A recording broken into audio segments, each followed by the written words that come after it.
Welcome back to That's a Wrap, the channel where I review TV shows, movies, and movie trailers.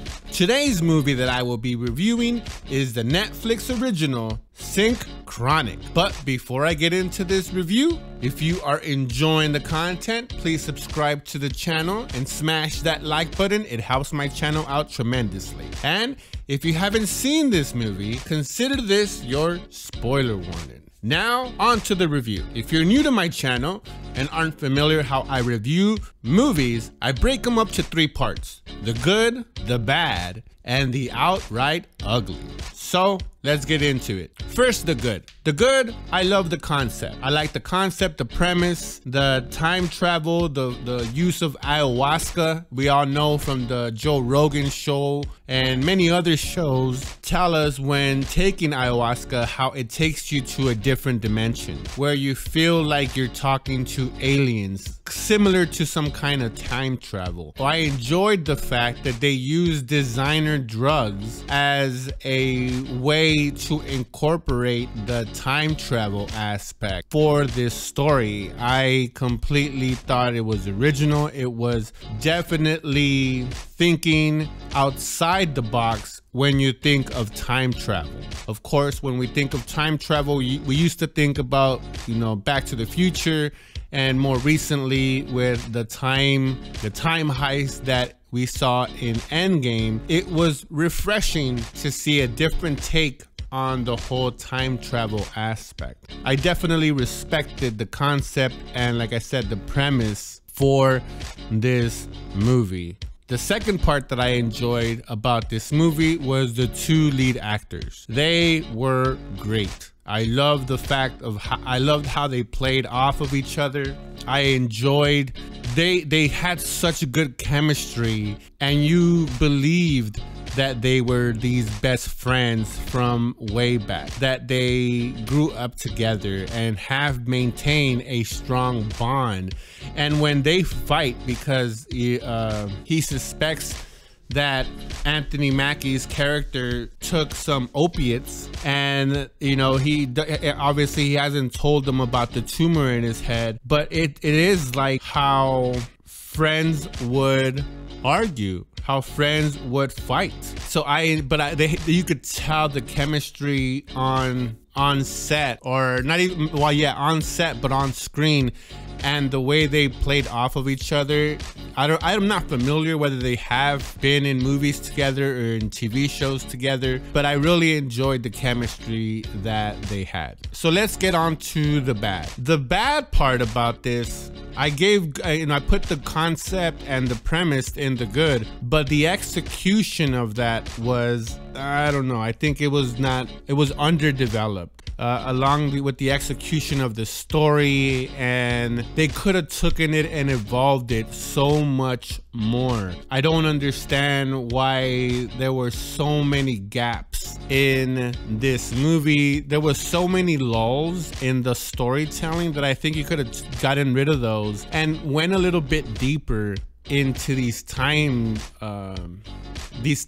travel events a little bit further. There was so many, when he was going back to Ice Age, when he went back to the swamp and we saw the Conquistador, when he went back to Races America, and even when he went back towards the end in the Revolutionary War. At least that's what I thought it was. Maybe I'm wrong, and if I'm wrong, let me know down in the comments what war was that in.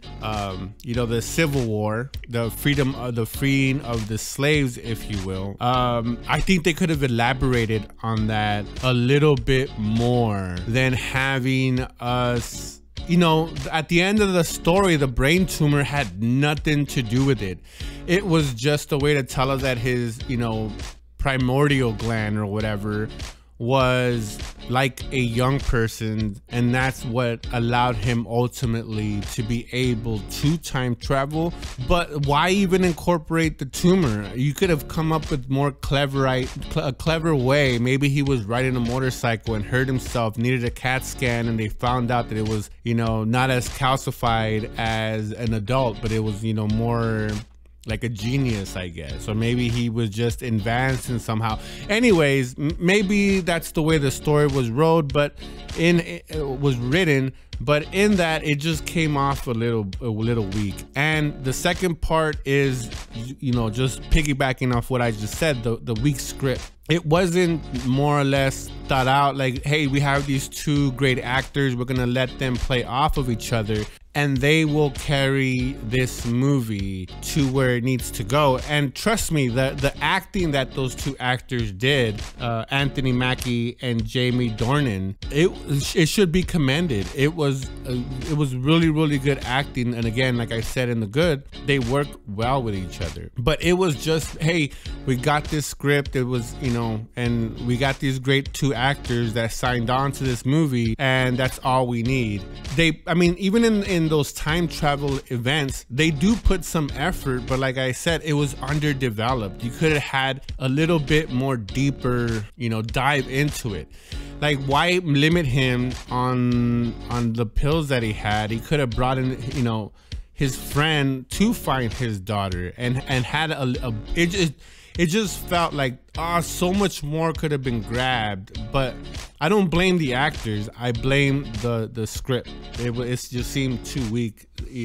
And again, Anthony Mackie and Jamie Dornan were elevated the script just because of how they elevated their acting for this movie. But if you really focus on what was done, how the dialogue and everything, it was really weak. So anyways, let's move on to The Ugly. The Ugly, I'm piggybacking on those, you know, on the good and the bad.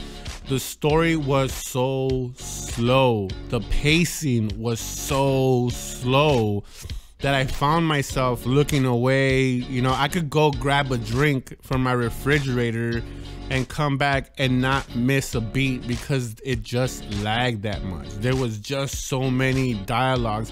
And even when he's driving and you have that time lapse, which I didn't even get why that was a thing. And I get that you're showing his emotion and breaking it down, but you could have condensed that to one scene where the gravity of the situation is hitting him at once, as opposed to, oh, he's driving to buy all this medicine and that's where he has this breakdown in his mental faculties. So I mean, the pacing was so slow. If it could have been just a couple notches up higher, bam, bam, bam, here, there, bam, taking us to a time travel. You know, I enjoyed him finding out of the time travel, but look at the pacing when he's figuring stuff out. You know, when he first goes to the swamp, when he comes back, the pacing in those scenes is so much different than the rest of the movie. Again, I don't know why, I don't understand why, but you could definitely tell there's two different pacings going on within this movie. And if it could have just stuck with that kind of pacing from when Anthony Mackie's character is learning that, hey, this is a time travel thing, and he's figuring it out and going through the motion, that little montage, I guess, if you wanted to call that. That was so good. I was so captivated right there. And, you know, where is he gonna go next? Where is he gonna go? Where is he gonna end up? What if he takes it in the corner of his house? What if he takes it in the restroom? What if he, you know, there were so many possibilities you could take it, and you give me three of them only. But anyways, so yeah, so one of the ugly parts is it was just too slow. Like I said, it, you know, in the back, I could walk, I could do something, I could go walk a dog, come back, and I didn't miss anything within the story. The last part of The Ugly, or my last point, was the ending. Talk about such a disappointing ending. I don't know if Anthony Mackie chose that ending, whether it was the director, the producer, whoever chose that ending. I'm sorry. I know what you were going for that dramatic, you know, ending, maybe with a possibility of a sequel, but really, we're just gonna leave Anthony Mackie back there to die from his tumor after everything. We heard that it was working, that the chemo was working and everything, but he loved his friends so much that he was willing to go back and time travel to rescue his daughter. And from the music selection, from everything, they tried to make it like this big old dramatic scene. You knew it was going to happen when he got shot in his foot, or he got shrapnel stuck in there, and the slave master was going, you know, and finding him, which that part was dumb, you know. Oh, all of a sudden, right when all this war and cannons are showing up, yeah, this one single dude comes and fucks up the whole plot. And they, you know, again, from the music selection, from the way it was cut, from, you knew what was gonna happen before it happened, and then once it happened, it was that much more disappointing. So just, again, we just leave him, he just stays back there in Civil War time to die from his tumor in his head. And how much time he could have, because it was working, right? It said, oh, in 6 weeks he could die. But the chemo was working, so that probably extended his life to what, 6 months, a year? For what? For he could become a slave, so he could be killed back there, you know, in a time that he doesn't belong. Again, it was super, super disappointing. But hey, maybe it's just me. Maybe people like that ending. Maybe people were emotional in that ending. And if you were, let me know down in the comments. Did you find that ending pleasing, satisfying, or was it disappointing like how I saw it? I thought it was a bit too disappointing. I would have rather have him come back, had that rah-rah, everyone's saved, everyone's, you know, back happy. I would have had that one as opposed to this cookie cutter. Oh, it's tragic because he stayed back there, but he helped his best friend's daughter, you know, he helped his best friend get his daughter back. And that's supposed to be the payoff for this story. That's supposed to be, you know, for us to sit there and be like, oh my God, I can't believe he's such a hero. He was already doing heroic stuff when he was at least even trying to figure out the whole Synchronic thing. And we don't even get that emotion. I mean, we get a little bit of the dialogue, how he's seen her grow up, right? He's like kind of like the big uncle and stuff like that. But the movie didn't even lay that base down enough for us to feel that ending in the gravity that they wanted us to feel. But anyway, so my rating in this movie was a C-. I think just because the premise and the acting and what they were shooting for, it holds more weight, because I like the fact that it was an original take on time travel. So that's why I give this movie a C+. Again, from some lulls that I had from watching my clock and the story running too low, if you would have tweaked this a couple ways, it could have been such a better movie, and I would have enjoyed it a lot more.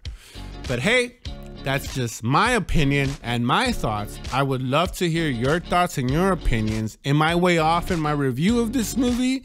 If so, let me know your thoughts down in the comments. And like always, that's a wrap.